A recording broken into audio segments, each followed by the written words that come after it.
As Act 3 begins, Shakespeare shows that he does still know how to balance his different groups of characters in this play.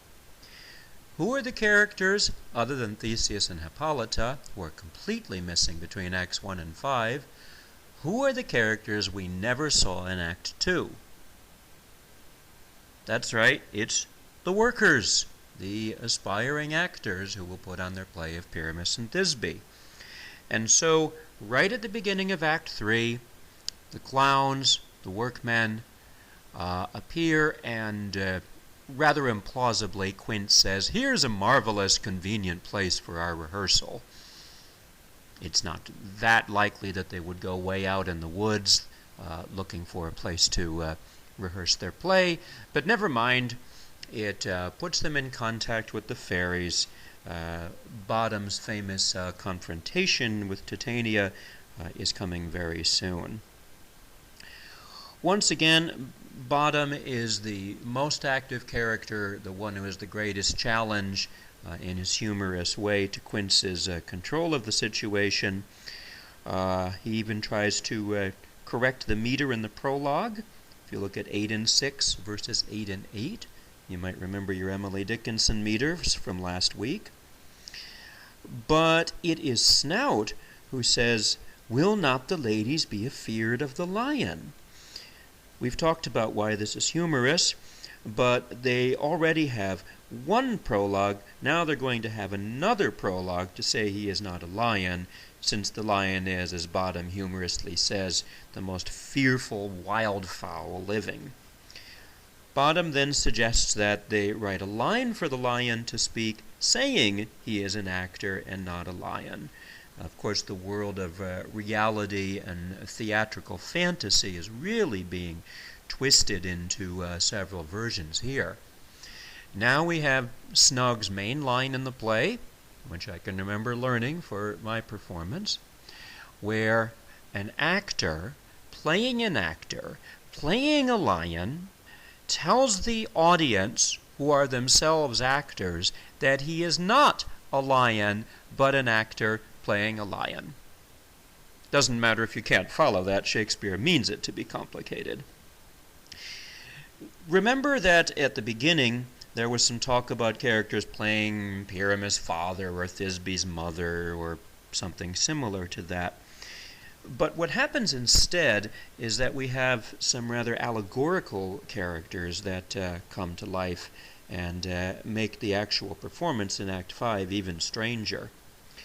They need moonlight, for you know Pyramus and Thisbe meet by moonlight, Quint says, and while they're talking about looking for a calendar, they decide that a character is actually going to play moonshine. The reason the character who represents the moon has a thorn bush, a lantern, and we find out later a dog, is because the man in the moon, classically in the mythology of those days, had these things. Then they talk about the wall, and again it's decided that someone will actually play the wall. When Bottom says hold his fingers thus, that is usually holding two fingers outward in a V formation for the other actors to whisper through. Looks very funny when it's actually done in the play. Well, while Bottom is making a wreck of the lines, turning odorous into odious, etc., Ninus tomb, which is an actual place in Assyria, where Pyramus and Thisbe is said, into Ninni's tomb. While all of this is going on, Puck enters, thinks what he's seeing is ridiculous, and decides to make it even more ridiculous. It's interesting to note that here Puck starts doing his own magic. He is Oberon's servant. He has been doing what Oberon says, however wrongly it has turned out, by putting the love potion on the other characters. But now he decides to make his own mischief and create a very famous scene. Search a Midsummer Night's Dream images, as I have, of course, done. You'll see it again and again. Bottom with an ass's head. Ass is not a strongly negative or vulgar word in British English, still isn't. It just means a donkey.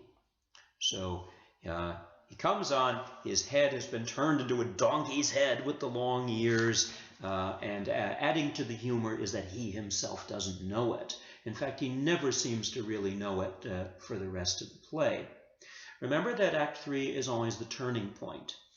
I feel that this is perhaps the major turning point or climactic moment of the play. This is when magic has taken over completely, and the madness of love and the madness of the fairies' magic has completely sort of cast its spell or shadow over the whole world. A lot of fun for the other actors. Characters screaming, Snout terrified, etc. When I did this play, I got to do a sort of dancing all over the stage around Bottom before running off. And then my favorite line, good old Peter Quince, this sums him up perfectly. Line 98, bless thee, he says, because remember, magic was seen as being evil and as connected to the dark powers, which it is, despite the lightening of magic and the popularization of it by Harry Potter novels, etc. And so Quince says, bless thee. He's asking for God to protect Bottom because he sees that magic has been done on him. But then he says the line I really like, thou art translated. The actor playing Quince in the play I was in said, thou art translated. What is Quince? A writer, a creative man, as I've said. If someone's been changed, transformed, what does a man of words, like Shakespeare himself, call him? Translated. It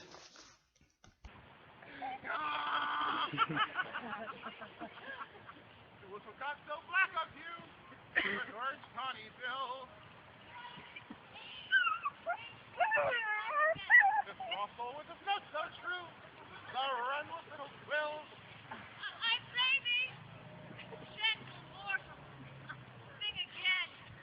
My ear is much enamored by thy note, and so is my eye enthralled to thy shape, and oh, thy fair virtue forth, her forth doth move me on first view to say, where I love Think, mistress, you should have little reason for that. Yes, it is truth. Reason in love, little company together now and then. oh, thou art wise, thou art beautiful. Nothing wrong either. But if I have enough wit to get out of this word, I'll never not take my own turn. Oh, no! No! No! Thou that with words do not desire to go! Thou shalt remain here, whether thou wilt or no! Pea blossom, cobweb, moth, mustard seed! Ready? And I. Where shall we go? Kind and courteous citizens, gentlemen.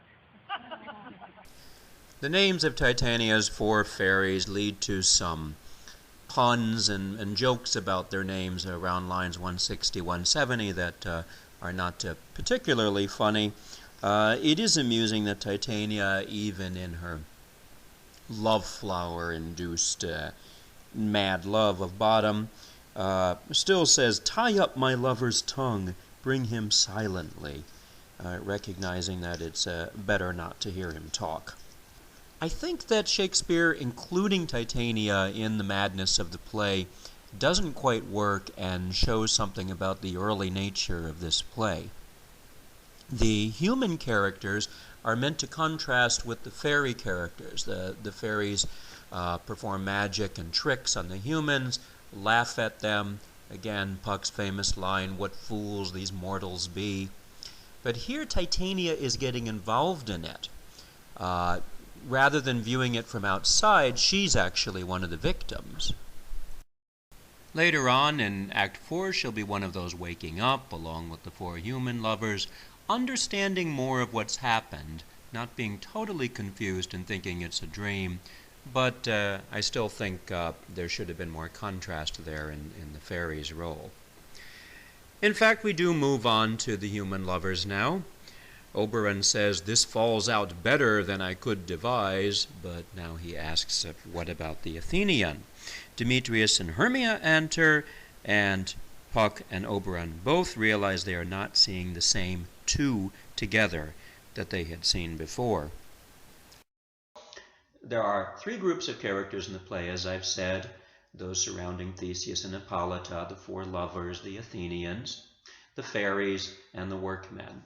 The world of the fairies and the workmen has been woven together by Titania falling in love with one of them, Bottom, in his translated form. The world of the fairies and the lovers now, of course, is fully interwoven as Oberon and Puck try to make things better and just make them even worse. Beginning of Act 3, Scene 2, Puck loves it. He obeys Oberon. This is the interesting part. He always does what Oberon says, and yet when things go wrong, rather than, oh no, I tried to do the right thing here, but it went wrong, this classic embodiment of all innocent naughtiness, and in the old sense of the word, when naughty was a serious word, just adores it.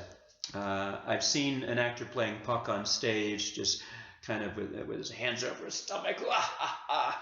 My mistress with a monster is in love.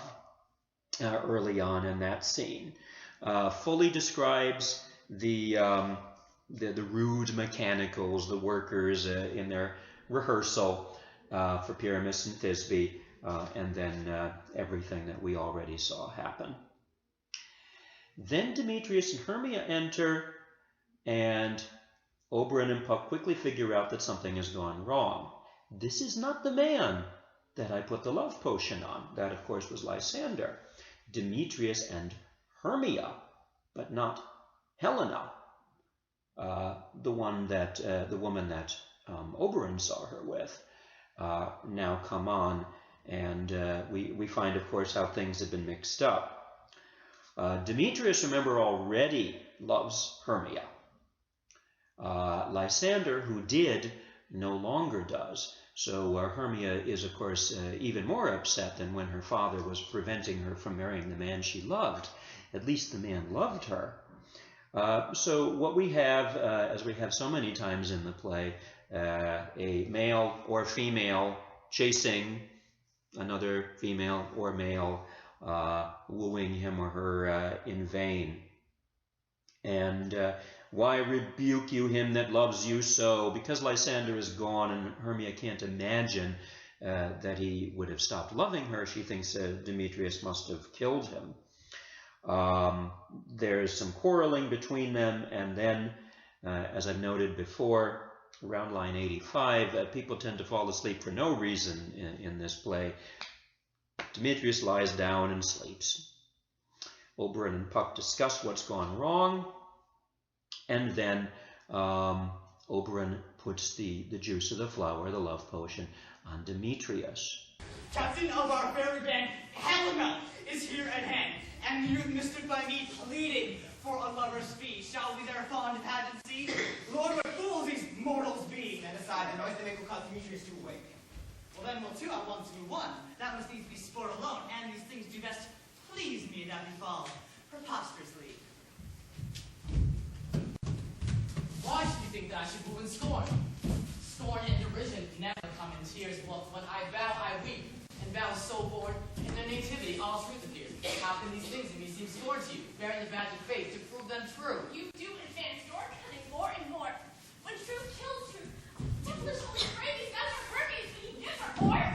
Wait, oath with oath, and you will nothing weigh your best of her and me. Put it to a scales will even weigh in both as light as tails. I had no judgment when to her I swore. You're not in my mind, and you give her or. Demetrius loves her, and loves not you.